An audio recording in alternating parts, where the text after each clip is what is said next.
कक्षा 10 भारतीय भवन के चैप्टर नंबर 1 का लघुत्तरीय प्रश्न। अपसारी समानांतर और अभिसारी किरणपुंज सब क्या समझते हैं। अपसारी किरणपुंज जिस किरणपुंज की सभी किरणें एक बिंदु से होकर विभिन्न दिशाओं में फैल जाती है उसे अपसारी किरणपुंज कहते हैं। जैसे अपसारी किरणपुंज का एग्जाम्पल, अपसारी यहाँ ए नंबर दिखाया गया है, एक बिंदु से विभिन्न दिशाओं में फैल जा रही है, अपसारी किरणपुंज का एग्जाम्पल है। अब समानांतर किरणपुंज में जिस प्रकाश पुंज की सभी किरणें एक दूसरे का समानांतर होती हैं उसे समानांतर किरणपुंज कहते हैं। जैसे समानांतर किरणपुंज में हम देख सकते हैं कि सभी किरणें आपस में एक दूसरे के क्या है, समानांतर है। इसके अलावा अभिसारी किरणपुंज में जिस प्रकाश पुंज की सभी किरणें एक बिंदु पर मिलती हैं उसे अभिसारी किरणपुंज कहते हैं। क्या हुआ है कि विभिन्न दिशाओं से एक बिंदु पर आके यहाँ पर मिल रही है, अभिसारी किरणपुंज है। क्वेश्चन नंबर 2 के लिए प्रकाश पारदर्शी, प्रभासी तथा अपारदर्शी पदार्थों में अंतर स्पष्ट करें। पारदर्शी पदार्थ जिन पदार्थों से होकर प्रकाश पूर्ण रूप में गमन कर निकल जाता है उसे पारदर्शी कहते हैं। जैसे कांच, पानी, हवा इत्यादि सभी में से आराम से प्रकाश निकल जाएगा। प्रभासी पदार्थ किसको बोलेंगे? जिन पदार्थों से होकर प्रकाश का कुछ अंश बाहर निकल जाता है, वह प्रभासी पदार्थ कहता है। अंशतः पूर्ण रूप से हल्का फुल्का निकले। जैसे तेल लगा हुआ कागज से प्रकाश पूर्ण रूप से तो नहीं निकल पाएगा। घिसा हुआ शीशा जो होता है, कांच जो होता है, उसमें पूर्ण रूप से चेहरा नहीं देख पाते आदमी, मतलब उसमें से प्रकाश जो निकलेगा वो आंशिक रूप से निकलेगा। अपारदर्शी पदार्थ में जिन पदार्थों से होकर प्रकाश बाहर नहीं निकल पाता है वो अपारदर्शी पदार्थ कहलाता है। जैसे लकड़ी, पत्थर, मोटा गद्दा, ईंट, पेंट, अलकतरा इत्यादि से भी प्रकाश पूर्ण रूप से नहीं निकल पाएगा। ऐसी पदार्थों को हम क्या कहेंगे? अपारदर्शी पदार्थ कहेंगे। प्रकाश के परावर्तन के 3 नंबर में नियम को लिखना है। फर्स्ट नियम नंबर में क्या कहता है? प्रकाश के परावर्तन के 2 नियम होते हैं। सबसे पहले तो ऑब्जेक्टिव में पूछ सकता है क्वेश्चन, प्रकाश के परावर्तन के कितने नियम होते हैं? तो 2 होते हैं। एक नंबर में आपतित किरण, परावर्तित किरण तथा आपतन बिंदु पर डाला गया अभिलंब तीनों एक ही तल में होते हैं। 2 नंबर इसका नियम होता है आपतन कोण परावर्तन कोण के बराबर होता है। क्वेश्चन नंबर 4, वास्तविक और आभासी प्रतिबिंब में क्या अंतर है? तो वास्तविक प्रतिबिंब और आभासी प्रतिबिंब में निम्नलिखित अंतर है, देख सकते हैं। आभासी प्रतिबिंब, वास्तविक प्रतिबिंब और आभासी प्रतिबिंब में अंतर। यह प्रतिबिंब किरणों के वास्तविक कटांश से बनता है। इस प्रतिबिंब को पर्दा पर उतारा जा सकता है। 3 नंबर में यह प्रतिबिंब हमेशा उल्टा बनता है। आभासी प्रतिबिंब में यह प्रतिबिंब किरणों के काल्पनिक कटांश से बनता है। इस प्रतिबिंब को पर्दे पर उतारा नहीं जा सकता है। यह प्रतिबिंब दर्पण के पीछे बनता है। यह प्रतिबिंब हमेशा सीधा बनता है। यह है वास्तविक और आभासी प्रतिबिंब में अंतर।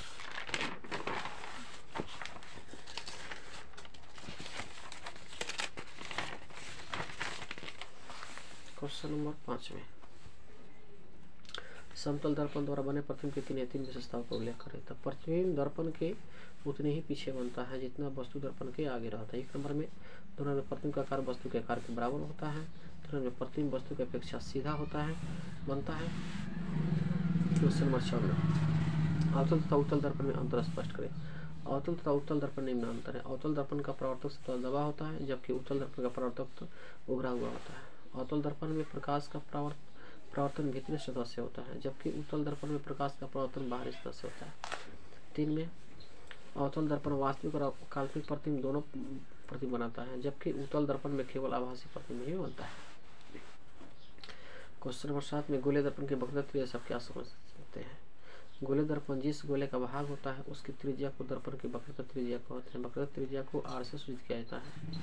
क्वेश्चन नंबर 8 में किस दर्पण में केवल काल्पनिक प्रतिबिंब बनता है? इसका आंसर इस साइड में लेंगे, उत्तल या अवतल या समतल में, तो उत्तल दर्पण में। क्वेश्चन नंबर 9 में उत्तल दर्पण का उपयोग वाहनों के साइड मिरर के रूप में पीछे देखने के लिए आईने के रूप में किया जाता है। उत्तल दर्पण का उपयोग वाहनों के साइड मिरर में किया जाता है क्योंकि उत्तल दर्पण में वस्तु का प्रतिबिंब सीधा और छोटा बनता है जिसके कारण वाहन चालक सीधे पीछे गाड़ी को आसानी से देख लेता है। अनंत और वक्रता केंद्र के बीच रखी वस्तु का अवतल दर्पण से बने प्रतिबिंब का निर्धारण स्वच्छ किरण आरेख पर खींचकर करें। तो ये फिगर आपको देख सकते हैं कि कैसे बना हुआ है। इसका प्रतिबिंब फोकस और वक्रता केंद्र के बीच में यहाँ पर बना हुआ है और इसमें अवतल दर्पण के वक्रता केंद्र और अनंत के बीच स्थित वस्तु का प्रतिबिंब है। क्वेश्चन नंबर 12 के लिए चित्र संख्या यहाँ दिखाया गया है, स्क्रीनशॉट आप ले लीजिए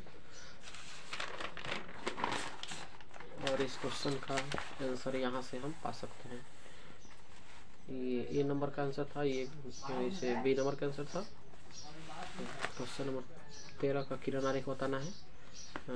आप स्केल के माध्यम से इसे अपना हिसाब से बना लीजिए और आपका किताब में भी मिल जाएगा।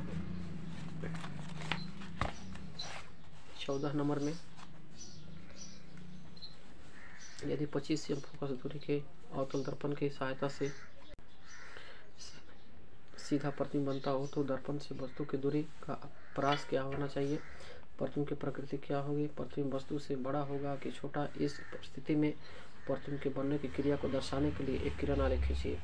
तो किरण आरेख आपका यहाँ मिल सकता है, देख सकते हैं, लेकिन जो इसके नहीं सॉरी ये गलत है, इसका किरण आरेख नहीं है।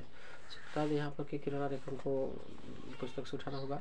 जब वस्तु अवतल दर्पण के सामने उसके ध्रुव और फोकस के बीच हो तो उस वस्तु का सीधा और आवर्धित आभासी प्रतिबिंब दर्पण के पीछे बनता है। अतः उपयुक्त परिस्थिति में वस्तु की दूरी दर्पण से 0 सेंटीमीटर से लेकर 25 सेंटीमीटर के बीच होनी चाहिए। प्रतिबिंब आभासी काल्पनिक होगा और वस्तु से बड़ा होगा। ये स्क्रीनशॉट अच्छा से ले लीजिए लोग। क्वेश्चन नंबर 15 के लिए इसका चित्र संख्या दिखाया गया यहाँ पर कि किरण आरेख की सहायता से स्पष्ट करें कि उत्तल दर्पण में किसी वस्तु के प्रतिबिंब की स्थिति क्या होनी चाहिए, क्या होगी। तो इसका चित्र संख्या 1.6 में दिखाया गया है, जो कि पहले इसे हम बोल दिए थे, उसके लिए सॉरी। क्वेश्चन नंबर 16 में कल्पना कीजिए कि क्या एक चमकीले कागज से ढके बेलनाकार खंभे के सामने खड़े हैं। इस प्रकार से बने बेलनाकार दर्पण से आप क्या अपना किस प्रकार का प्रतिबिंब देखेंगे। तो बेटर होगा स्क्रीनशॉट, देख सकते हैं।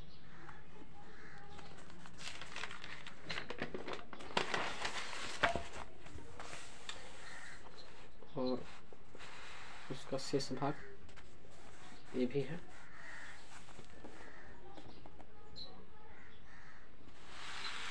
क्वेश्चन नंबर 17 में निम्नलिखित परिस्थितियों में जिस प्रकार के दर्पण का उपयोग किया जाता है उनका नाम बताएं। कार की हेडलाइट किससे बना होता है, तो अवतल दर्पण से। वाहनों के साइड मिरर के पीछे देखने के लिए किस दर्पण का उपयोग किया जाता है, तो उत्तल दर्पण का। सौर भट्टी में अवतल दर्पण रहता है। इस तरह से चैप्टर फाइनल हुआ। इसका आंकिक प्रश्न जो होगा न्यूमेरिकल, उसको हम नेक्स्ट वीडियो में देखा जाएगा। Thank you for watching. इतना सारी वीडियो को बनाने के लिए कहीं ना कहीं एक लाइक तो ज़रूर बनता है।